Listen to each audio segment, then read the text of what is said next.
नमस्कार बंधुरा केमन आছেন প্রবাসিনী বাঙালির চ্যানেলে নতুন একটা ব্লগে সকলকে স্বাগতম।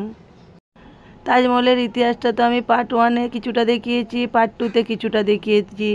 এবার পার্ট 3-তে বাকি কিছুটা অংশ যে বাকি আছে সেটা আপনাদেরকে দেখিয়ে দেব। ট্যুর গাইড তো বোঝাচ্ছে, আমাদের তো খুব ভালো লাগছে। আপনারাও দেখুন আর আপনাদের কেমন লাগছে সেটাও আমাকে কমেন্ট করে জানাবেন। जान चले जाए लेकिन वचन ना जान के आपको सुनूंगा। आज भी गाँव में मिलेंगे देखने के लिए, तो उन लोगों से एग्रीमेंट ले ले गया था और उनसे जुबान ले ली गई थी कि आप कभी ऐसी बिल्डिंग इतिहास में कभी बनाओगे नहीं, जो बनाओगे सिर्फ मुगलों के लिए काम करोगे आप। और उन लोगों को उतना पैसा दे दिया गया था कि उनकी एक जनरेशन पीढ़ी बैठ कर खा ले। फॉर एग्जाम्पल, मैं आपके साथ में गाइड आया हूँ, आप मुझे पैसा दोगे, आप मुझसे बोलोगे कि आपका काम कभी नहीं करोगे, तो मैं काम करूँगा सर? नहीं करूँगा ना, क्योंकि मुझे पैसा मिल रहा है। मुझे ऐसे ही शाहजहां उन लोगों को उतना पैसा दे दिया कि उनकी वो खा लें बैठ कर, उनकी एक जनरेशन बैठ के खा लें, और उनको घर बैठने का आदेश दे दिया गया था। उनसे ये बोला गया कि आप सिर्फ मुगलों के लिए ही काम करोगे, और पहले ये मुगलों के लिए काम करोगे तो उनको इनके हाथ हो गए, हाथ कटने के बराबर हो गए, तो उनको कोई काम ही नहीं मिलेगा। तो हाथ कटने के बराबर होगा, इसलिए बोलते हैं इसको हैंड ऑफ कट। उनको रियल में हाथ नहीं काट दिया। अगर 20,000 वर्क करते तो उनके 40,000 हाथ कहाँ गए, काट होंगे कहीं, तो कोई इनको आपको कोई पता होगा उनका, जलाए होंगे, दफनाए होंगे, कोई तो उनको कुछ ना कुछ होगा। ऐसा कुछ भी नहीं है, वो रियल बात थी। शाहजहां बहुत अच्छे बादशाह थे, वो सभी धर्मों का पालन करते थे। आपने ये सुना होगा कि दीन इलाही, जो दीन इलाही चलाया था ना, शाहजहां और अकबर ने चलाया था दीन इलाही, वो तीनों मजहबों को जोड़कर। शाहजहां सभी मजहब से मोहब्बत करते थे, ऐसा कुछ भी नहीं था। शाहजहां ने उनको इतना पैसा दे दिया कि उनकी एक जनरेशन बैठ के खा ले, और उनको काम करने से मना कर दिए गए थे कि आप कभी काम नहीं करोगे। और उनको काम करने का आदेश ले दिया गया था, आप कभी काम करोगे तो सिर्फ मुगलों के लिए। पहले ताजमहल बनवाया, ताजमहल बनने के बाद आपने दिल्ली का रेड फोर्ट देखा होगा, आपने पिक्चर्स वगैरह में देखा होगा, उन्हीं लोगों ने दिल्ली का रेड फोर्ट बनाया है। और आगरा का रेड फोर्ट ये बनवाया अकबर ने बनवाया। और दूसरी बात यह है कि अकबर ने बनवाया ना, इसके अंदर आपको देखो जहांगीर का महल मिलेगा, यहाँ रोशन आरा, जोरा आरा, और आपको अकबर, जहांगीर, शाहजहां, औरंगजेब, सबके महल आपको देखने को मिलेंगे इसके अंदर। आपको ये शाहजहां के टाइम की ये सारी चीज़, जितनी भी चीज़ बनी है ना, सब उसी टाइम की बनी हुई है। और दूसरी बात देखो, आपको ये लोहे का तार दिखाई दे रहा है, ब्लैक कलर का, ये इतना मोटा, आपको छोटा सा दिखाई देगा, ये इतना मोटा है। उसको बोलते हैं जो बिजली कड़कती है ना, आसमानी बिजली कड़कती है, तो अपने आपको सारा स्वेप कर लेता है। उसी टाइम का लगा हुआ है, शाहजहां लगवाया ये वाला।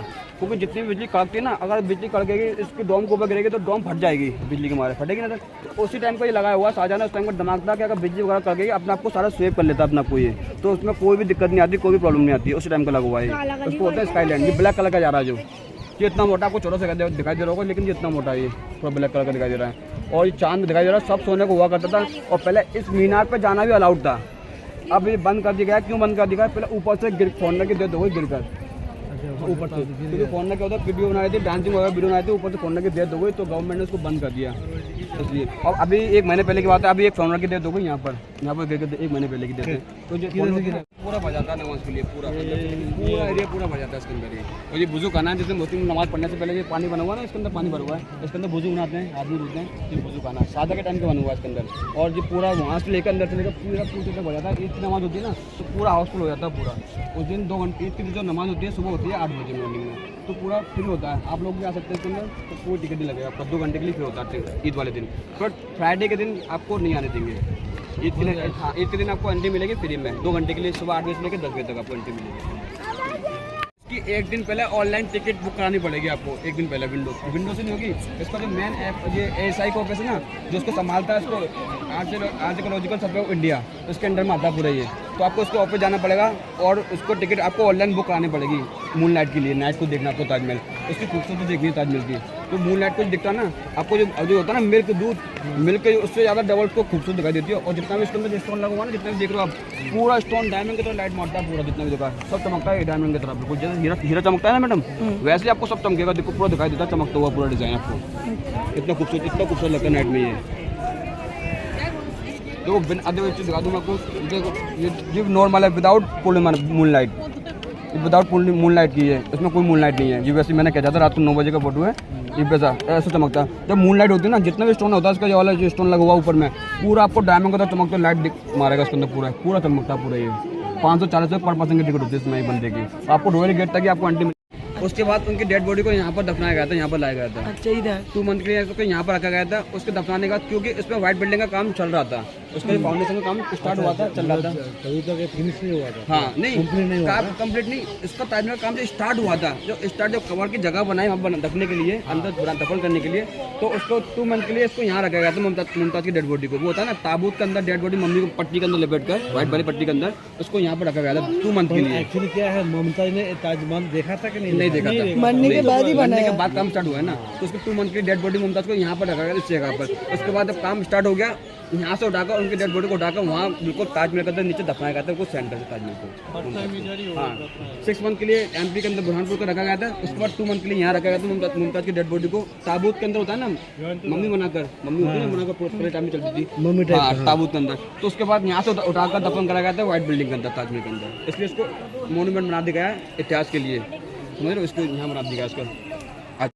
लेबर कॉलोनी गेट है ना, वो 5 बजे बंद हो जाता है। आपको सामने देखो बिल्कुल ब्लैक कलर का दिखाई दे रहा होगा, वो गेट बंद हो चुका है। लेबर कॉलोनी गेट दिखाया था एकदम बाहर, एकदम बाहर का, एकदम बाहर का देखो सामने दिखाई देता है, बिल्कुल सामने, बिल्कुल इसी फाउंटेन के लैंड सेंटर से वही लाइन से बिल्कुल मुमताज की कवर बनाई गई है, बिल्कुल इसी के सेंटर से बनी हुई है बिल्कुल मुमताज की कवर। नीचे 3 फ्लोर नीचे इसके अंदर, इसको बोलते हैं सेंटर पॉइंट है। और ये 53 फाउंटेन बना हुआ पूरा। इसको बताया था ना 53 फाउंटेन क्यों बनाया है, क्योंकि 53 में ताजमहल कंप्लीट हुआ था, इसलिए 53 फाउंटेन दिया। और 16 इसके अंदर गार्डन जो दिया ना, 1631 में काम स्टार्ट हुआ था ताजमहल बनने का। पूरा ताजमहल का फाउंटेन बना हुआ ना इसके अंदर पूरा। और दूसरी बात देखो इधर आ जाइए, सब लोग उधर बताया था, सब लोग ऊपर बना हुआ ना, इधर भी बना है। नहीं टोटल 53 फाउंटेन है। आप यदि काउंट करो 1 2 3 4 5 6 7 8 टोटल पूरा बना हुआ फाउंटेन इसके अंदर, पानी वाला 53 बना हुआ है। हाँ ऊपर 22 बना हुआ है। हाँ यमुना रिवर दिखाई थी ना आपको, यमुना रिवर पीछे से, इसके यमुना रिवर जो फाउंटेन चलते थे ना, पहले यमुना रिवर से चलते थे। इसके पाइपलाइन शाहजहां के टाइम की डली हुई है, नीचे पाइपलाइन डली हुई है इसके नीचे। तो जब फाउंटेन चलते थे ना उस टाइम पर, हाँ जब फाउंटेन चलते थे ना, तो इस फाउंटेन को चलाने के लिए 40 वर्कर इसको चरखे को चलाया करते थे इसके अंदर। अच्छा, जब शाहजहां के कोई गेस्ट आते थे तभी चला करते थे। और अभी क्या है, इलेक्ट्रॉनिक जमाना है, इलेक्ट्रिशियन हुआ, तो उसमें पानी से इलेक्ट्रॉनिक हो गया पूरा ये। अब पानी से जो बिजली से चलता है, पहले चरखे से चलाए जाते थे, 40 लोग चलकर वो होते हैं वर्कर, उसको चलाया करते थे, इसको चरखे को वहाँ से चला करते थे। डायरेक्ट होता था हाँ। ऐसा लॉजिक, मतलब उधर नदी में पानी रहता था, पाइपलाइन डली होती इस टाइम, पाइपलाइन से पानी खिसकाते चलाते थे चरखे को, और फाउंटेन चलते थे।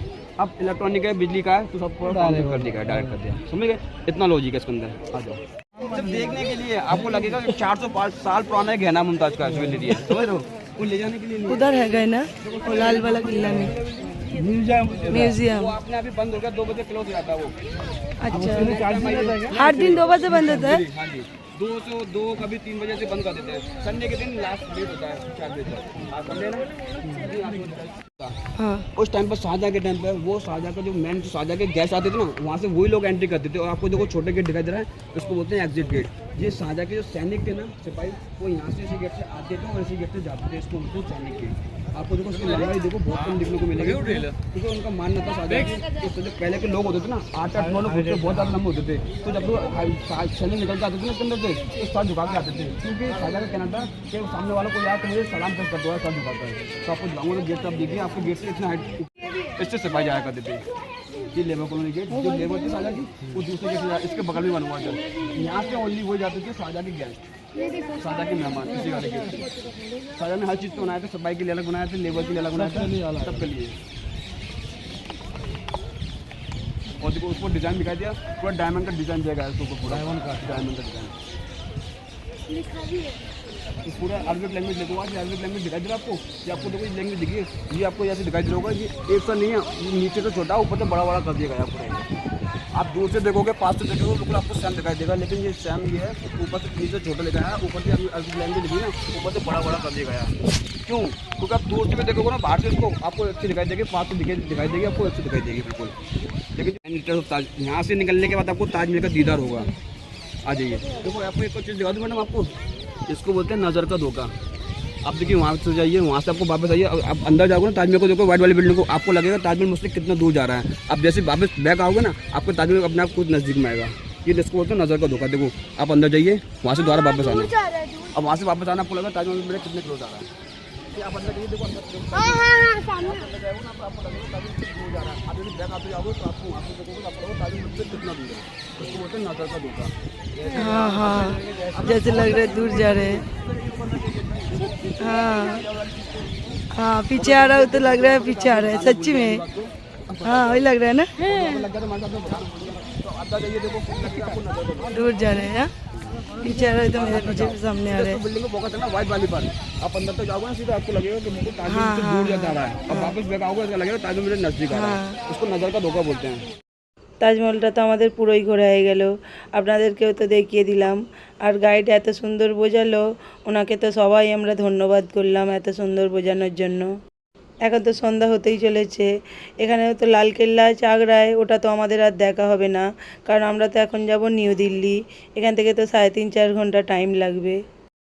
আজকের ব্লগটা এখানেই শেষ করছি, পরের ব্লগে দেখিয়ে দেবো নিউ দিল্লিতে কী কী দেখলাম। সকলে ভালো থাকবেন, সুস্থ থাকবেন, সাবধানে থাকবেন। আর আজকের ব্লগটা যদি ভালো লাগে লাইক কমেন্ট শেয়ার করে দেবেন।